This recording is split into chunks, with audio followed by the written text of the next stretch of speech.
Penggunaan kendaraan listrik pada masa mudik Lebaran 2026 mengalami peningkatan signifikan seiring dengan masifnya pembangunan infrastruktur pengisian daya. Menteri Energi dan Sumber Daya Mineral Bahlil Lahadalia meninjau langsung kesiapan stasiun pengisian kendaraan listrik umum atau SPKLU di res area kilometer 519B Kabupaten Sragen, Jawa Tengah. Selain memastikan kelancaran, Bahlil menyebut penggunaan kendaraan listrik jauh lebih efisien hingga 70% dibandingkan kendaraan berbahan bakar fosil.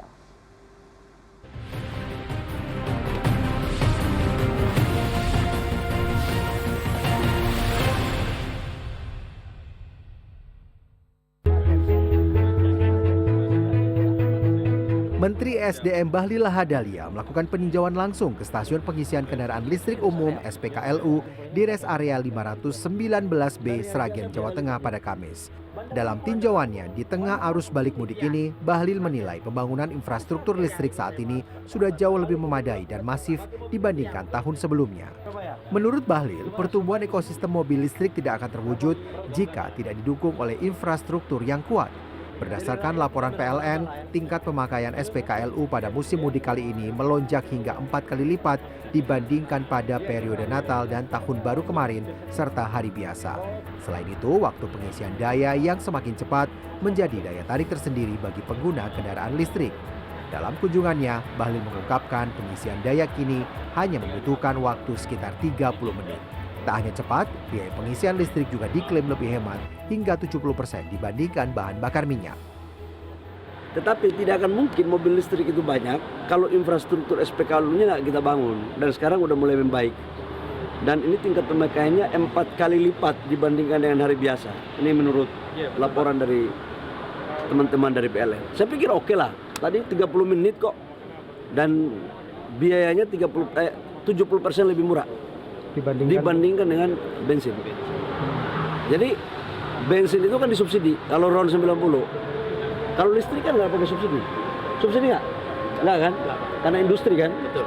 Tapi biayanya lebih murah 70% daripada bensin ya. Komitmen pemerintah dalam mendukung ekosistem kendaraan listrik ini juga diimbangi dengan kesiapan PLN Unit Induk Distribusi Jawa Tengah dan DIY.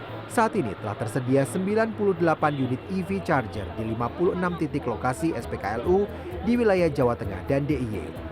Khusus di ruas tol Solo Sragen, fasilitas ini tersedia di 3 titik rest area, di mana kilometer 519 Sragen diproyeksikan menjadi SPKLU Center. Tidak ada antrean yang panjang gitu. Jadi malam Lebaran ke sini pun nggak ada antrian, Pak. Sepi malah. Jadi memang karena udah merata yang mudiknya, Pak. Ada yang hari ini. Ya betul, Pak. Jadi dan efeknya fasilitas itu kan saya minta kepada Dirut PLN itu kan untuk rata. Bahkan rencana numpuk. Ya, rencana tuh di masa 9A sama B kami rencana SPKLU Center, Pak. Jadi nanti ini mesinnya nambah lagi, Pak. Kemudahan ini dirasakan langsung oleh para pemudik. Triadi Santoso, pemilik mobil listrik asal Lampung, mengaku perjalanan jarak jauhnya kini jauh lebih efisien baik dari segi waktu pengisian maupun biaya perjalanan. Kemarin saya dari Lampung bernama ke sini, semuanya sudah diperbarui. Sudah ada semua kan? Super fast chargingnya banyak sekarang, Pak. Jadi benar-benar setengah jam. Jadi pakai mobil listrik sekarang bukan lagi masalah di infrastruktur nggak ada ya? masalah, Pak. Bagus. Makan lebih enak mobil listrik sekarang. Murah? Iya. Bayar berapa? Bayar berapa dari Saya dari Bandar Lampung itu nggak habis 500.000. Ngecas? Betul. Biasanya kalau pakai fosil, saya pakai Pajero Sport dulu, pakai deck itu paling nggak 2 juta, Pak. Senada dengan Tri, Bambang, pemudik asal Surabaya juga merasakan manfaat nyata dari penggunaan kendaraan listrik. Selain mengurangi polusi, pajak kendaraan yang terjangkau juga ketersediaan fasilitas fast charging di jalur mudik membuatnya semakin yakin untuk beralih dari kendaraan konvensional. Saya rasa bagus sih ya, soalnya bisa mengurangi juga polusi juga. Apalagi juga listrik kan terjangkau ya, juga pajaknya juga masih di pemerintah terjangkau juga sih.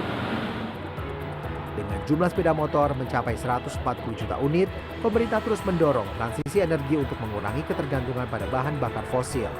Di tengah geopolitik dunia yang tidak menentu, percepatan penggunaan energi baru terbarukan menjadi langkah strategis untuk menjaga kedaulatan energi nasional.